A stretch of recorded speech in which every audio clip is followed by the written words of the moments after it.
Welcome to another movie plot and enjoy the memories. We open in an alternate reality where innocent shopkeepers like Chris Walters could be arrested for nothing. She's thrown in the back of a van with an escaped prisoner who just stumbled into her store moments earlier and got her blamed as an accomplice. Under the guise of being rehabilitated, they're sent to Camp 47, but Warden Thatcher has no intention of helping any of these deviants. Pirate radio broadcaster Paul Anders makes regular visits to these internment camps for causing political dissent, but he usually escapes. There's also a woman with them named Rita being accused of sexing for money, but without due process. Who the hell even knows? Thatcher plays chess with Secretary Mallory using oversized tribal relics, which I'm sure has all sorts of pretentious meaning behind it. They speak about who to choose for their next violation of human rights, as every year these wealthy elites visit the camp to hunt prisoners for sport. Jennifer is shown assembling Mallory's dart gun blindfolded, which he tests out later by shooting an inmate in the leg as she passes by. However, she uses a crossbow herself with various cool-sounding tips like she's Hawkeye, but we only ever see the explosive ones. To make things even weirder, some dude named Tito shows up with an all-terrain tractor and a pet wolfman named Alph, which he found in a circus. These VIPs select their prey for the annual ritual, but it can't be this guy who needs to be punished for trying to sneak out beneath the prison bus. He gets captured and executed in front of everyone by getting pummeled with leaking orbs of kerosene until he's unable to even stand. Completely soaked in fuel, the Monopoly man of a guard named Ritter sets him on fire while the VIPs enjoy the show. Thatcher chooses Chris for her innocence, but the whip-wielding guard Red tries to show her that he apparently doesn't have any balls. Paul says they get snipped to make guards meaner, which is why Red's always frustrated and walks a little funny, but that might be propaganda. I tend to believe him, considering the only reason these inmates don't have sex is the constant threat over the loudspeakers of being castrated. The possible eunuch's about to turn his berryless twig on Paul, but he gets clocked from behind by Ritter's suggestive-looking billy club. Just then sirens ring out, so all the prisoners come out of their dorm and assemble in the field, demonstrating a complete obedience to the warden. Thatcher says that the newcomers will quickly learn their routine, which involves reciting a demeaning motto about being the lowest life form on Earth. His right-hand guard bounces around like a boxing kangaroo, and when an inmate forgets some of the words, she's made an example of. With a volley of devastating slaps, Ritter might as well just be punching this tiny woman in the face because he kills her anyway. Thatcher tells everybody to get back to work, but because Paul is a vocal member of the resistance, killing him could make him a martyr. Instead, the revolutionary and his camel toe are regularly tortured in a cage to break their spirit, but it only motivates them more. Everyone has their own plans for escaping, like the skittish weirdo Dodge, but they're just all side plots that go nowhere in the end. This guy avoided being pimp-slapped to death by Ritter earlier because he does things for him like burying the still-living woman. Rita says that Chris's best bet would be sleeping with someone like Red to escape, but that still doesn't confirm she was doing it for money. Once Paul's attitude adjustment's over, he's returned to Gen Pop, where Chris takes care for the man who saved her but also kinda put her in this place. Speak of the devil, and the creep shall appear as the guards find Paul on lookout while Chris tries to shower in peace. Red slithers his way inside to get all gropey with the new girl, but she lacks Rita's self-preservation skills, or she might have gone through with this.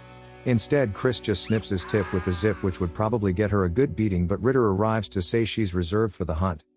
The next morning, Paul, Chris, Rita, and Dodge are given ID cards and told that if they can survive for 12 hours they'll be allowed to live.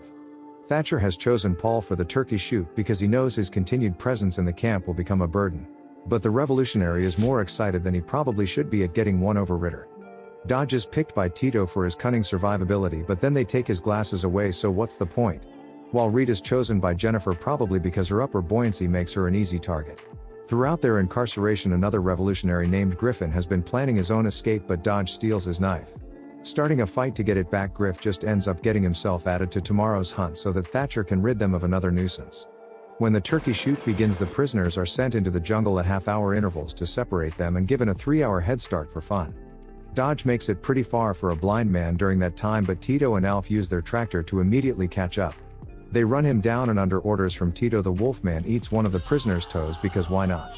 He's then let go so that the chase can continue, but when they're bored, Alph takes him over to a gym mat hidden in the grass to practice his wrestling moves.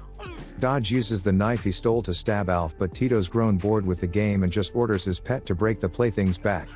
The whole hunt is more of a torture, as Thatcher immediately finds his target as well, but just toys with Paul by firing off near misses. He manages to use a river to get away, then causes a rock slide to prevent Thatcher from following him in his agriculture van thingy. Turning his attention to Griff, the inmate climbs up a tree to jump Red when he passes, then takes his gun and leaves him strung up in a trap. The gagged guard is unable to tell Ritter that he's baited, but by sheer dumb luck he's standing on his protected side when a spiked log swings down. It presumably kills Red, while elsewhere Griff comes across Rita but doesn't want her slowing him down or something and just ditches her. She would have come in handy as a human shield when getting caught out in the open between Thatcher's moon truck and Jennifer on horseback. Trapped between a crossbow and rifle, the hunters begin to close in on Griff as if they're having a race to see who can get the finish. Jennifer ditches Seabiscuit and creeps up in the tall grass where, despite having a gun, Griff gets defeated by a glorified stick shooter. He doesn't die because of all the arrows, however, and instead crawls onto the road where Thatcher drives over him for our second backbreak of the movie. The corpse is then taken back to the camp where it's put on display as a trophy, or rather just to teach the others a lesson about fighting back. When Jennifer tracks down Rita, she spends like 10 minutes just stalking her around the creek and purposely missing with arrows. Once she's finally bored, Jen gets all creepy with talk of doing things to Rita that leave her a naked pincushion the next time we see her. Nearby, Paul gets captured by Alph and held against a tree for Tito to crush with the tractor, but he puts a stick in Alph's eyeball, allowing him to get away and Tito to bisect his partner by accident. He then pulls a rocket launcher out and continues chasing Paul, while the only reason Chris is still alive is that Ritter's waiting on Mallory. The guard tracks her through the dense jungle where Chris tries to hide in a ditch with a couple of last year's contestants. She's forced to flee when a snake emerges, so the hunters pursue her into a sugarcane field where Ritter begins lighting fires to smoke her out. It works in driving her towards Mallory, but Paul's alerted to their location by the smoke and saves Chris from being ravished. He shoots the secretary in the pecker with his own dart gun and leaves him burning alive in the cane fire before Ritter returns. The final two survivors flee on foot to the edge of the forest, only to realize upon reaching a coastline that there's no way out. Ritter chases them down with a machete, but when Paul challenges him to a fight on the beach, he puts the weapon down and the fists up. I expected much more from the big man, but Paul gives him a beating and only begins to lose when he gets out-muscled in the shallows. Before he drowns, Paul socks Ritter with a rock and manages to escape the water, so the guard cheats and pulls out his gun. Chasing Paul down the beach, shooting at him, Chris picks up the machete and as soon as she catches up, chops off both of Ritter's hands. The man bleeds out while Paul and Chris have no time to recover as Tito and his tractor return to get revenge for his man pet. Paul hides behind some rocks while Chris draws the hunter's attention away, and when he opens fire with the mounted gun, Paul sneaks up behind him. He puts the machete in Tito's head, killing him, then takes the tractor with Chris on the gun, shooting any of the guards. Thatcher and Jen are out collecting the secretary's remains and tell guards to shoot on sight, but it's too late as the pair storm Camp 47. They plow into the side of the dorm and free all the prisoners, who pick up the fallen guards' guns and begin fighting back. Most are with Thatcher, so the few who remained here are slaughtered, and who would have thought that Chris would rack up the largest body count of anyone? Apart from the government, of course, who scramble bombers to destroy the camp before an uprising can begin. Paul leads the revolt, and as the prisoners roll up on the armory, Chris runs inside to destroy the communications center. Jennifer enters with an arrow threatening Chris, but she isn't a little pushover anymore and reverses it into the hunter's neck. Her head explodes when Thatcher returns with the rest of his army, but the prisoners are now armed enough to prevent their counterattack. Dozens are killed on both sides, but when Paul jumps on a heavy machine gun and shreds Thatcher, the fight's pretty much over. The bombers arrive and begin bombing the crap out of Camp 47, but all of the inmates have already fled into the jungle. Paul and Chris lead the rebels into the mountains as an appropriate quote from H.G. Wells appears on screen. And the movie ends.